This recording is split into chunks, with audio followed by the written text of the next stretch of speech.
આજે અમે એક જગ્યાએ મહેમાન બની ગયા છીએ તો ત્યાં બનાવે છે તુવેર ટોઠા. તો એના માટે સૌથી પહેલાં તો છે ને લીલું લસણ જોઈએ, જે એકદમ કૂણું કૂણું ટાઈપનું હોય છે ને, એકદમ નાની નાની કળીવાળું એ હોય ને ત્યારે જ બને. તો આ એનો લીલો ભાગ અલગ કર્યો છે ને એનો જે આગળ સફેદ ભાગ હોય ને એ અલગ કર્યો છે. એના ટુકડા મોટા કર્યા છે ને આ એકદમ ઝીણું ઝીણું કટિંગ કર્યું છે.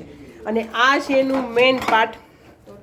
તુવેર, સૂકી તુવેર હોય છે, એને પહેલાં પલાળી દેવાની અને પછી એને ફૂલ બાફી નાખવાની. જો પછી આ રીતે ક્રશ કરે છે, આ રીતે ક્રશ કરે. અમે અમારી એ લોકોની સ્ટાઇલમાં બનાવે છે, ઓથેન્ટિક નથી એટલે ઓથેન્ટિક નહીં માંગતા કોઈ રેસીપી, પણ એની સ્ટાઇલમાં બનાવે છે. જો આ રીતે ક્રશ કરે છે આ બે, એ રીતે ક્રશ કરી નાખવાનું છે અને સાઈડમાં કાઢતું જવાનું છે.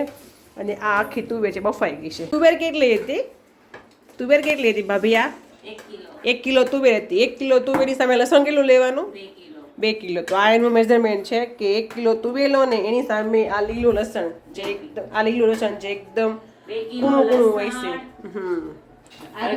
અને આદુ મરચી કેટલા છે? 250 આદુ, 250 મરચી, 250 આદુની પેસ્ટ છે, 250 લીલી તીખી મરચી આવે એની પેસ્ટ છે. આટલો નાખવાનો છે. અને આ 3 થી 4 ટમેટા અને આ 3 થી 4 લીંબુ, આટલી વસ્તુ જોઈએ છે. ને બાકી પછી આ આટલું સિંગ તેલ, ને સિંગ તેલમાં જ બનાવવાનું, બરાબર ને? સિંગ તેલમાં જ બનાવવાનું. ટોઠો બનાવવામાં ચૂલા પર બનાવવાનો છે અને એના માટે કરવાનો છે વઘાર. તો વઘાર માટે લીધું છે 1 કિલો સિંગ તેલ, જે અત્યારે ગરમ થાય છે.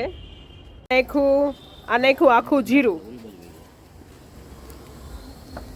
પછી નાખવાનું છે આ સફેદ જે ભાગ હોય લસણનો એ નાખવાનો છે. કળીવાળો ભાગ હોય ને એના ટુકડા નાખવાના છે. આ જે લસણ છે ને, લીલા લસણનો ઉપરનો સફેદનો ભાગ, એને ધીમા તાપ ઉપર આ રીતે ચડવા દેવાનું છે થોડીક. હવે આમાં એડ કરી દેવાનું છે આ લીલું લસણ. લસણ તો બંને લીલા જ છે, પણ આ લીલો ભાગ એડ કરે છે અત્યારે. પેલા સફેદ ભાગ એડ કર્યો હતો. એકદમ ઝીણું કટિંગ કરેલું છે ને, આ લીલો ભાગ એ એડ કરે છે. પેલો સફેદ ભાગ બરાબર ચોળવાઈ ગયો છે. તો આને પણ બરાબર મિક્સ કરી દેવાનું છે. હવે લસણ બરાબર ચડી ગયું છે. હવે આમાં એડ કરવાની છે આ લીલી મરચીની પેસ્ટ. જો આ પ્રમાણે કેટલી સ્વાદ પ્રમાણે તમારે તીખું ખાવાની શક્યતા હોય, જેટલી સગવડતા એટલી રાખજો. એડ કરવાનું છે આ પીસેલું આદુ, એ પણ સ્વાદ અનુસાર. હવે નાખવાની થોડીક હિંગ. હિંગ છેલ્લે નાખી કેમ? હા. આમાં એડ થશે આ બાફેલી તુવેરની જે બનાવી હતી ને પેસ્ટ, એ હવે આમાં એડ કરી દે છે. આમાં થોડું પાણી નાખીને તો ઢીલી કરી છે તુવેરને. આ ખાલી તેલમાં બનાવવાની છે, એમાં પાણી નાખવાનું બિલકુલ નથી. પણ જે તુવેરનું પાણી છે ને એટલામાં બનાવવાનું છે. આને બરાબર હવે મિક્સ કરી દેશે. જો આ રીતે બધું મિક્સ થઈ ગયું છે. હવે એમાં નાખે છે ટમેટાના ટુકડા, જ્યારે તે ઉપરથી નાખી દેવાના છે. અને જ્યારે તુવેરને બાફી હતી ને ત્યારે મીઠું નાખ્યું હતું, એટલે ઉપરથી મીઠું નાખતા નથી. આને બરાબર મિક્સ કરી દેવાનું. ઓલમોસ્ટ તૈયાર થવા જેવું છે. બધું મિક્સ થઈ ગયું છે. લાસ્ટમાં રહ્યું છે લીંબુનો રસ, એ મિક્સ કરી દેવાનો છે. છેલ્લે નાખવાનું, પતી જાય ને બધું બની જાય ને બધું ત્યારે. એ તમારા સ્વાદ મુજબ નાખજો. હવે એડ કરવાનું છે છેલ્લા બાકી હતા એ લીલા ધાણા.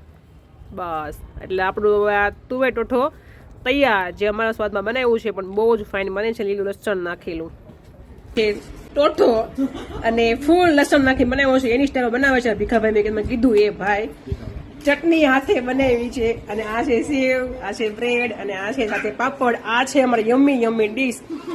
આ ટોઠો બહુ જ ફાઇન લાગે. સાથે છે છાશ. એક વખત ટ્રાય કરવા જેવી છે. બહુ મસ્ત એકદમ યમ્મી બન્યો છે. ફૂલ લીલું લસણ જોઈએ પણ ફાઇન બન્યો છે. સાથે બ્રેડ ખાવાનો. બ્રેડની જરૂર તો ઓછી પડે, વધારે ટોઠો જ ખાવાનો હોય અને ખાવાની ભાઈ બહુ મજા આવે છે.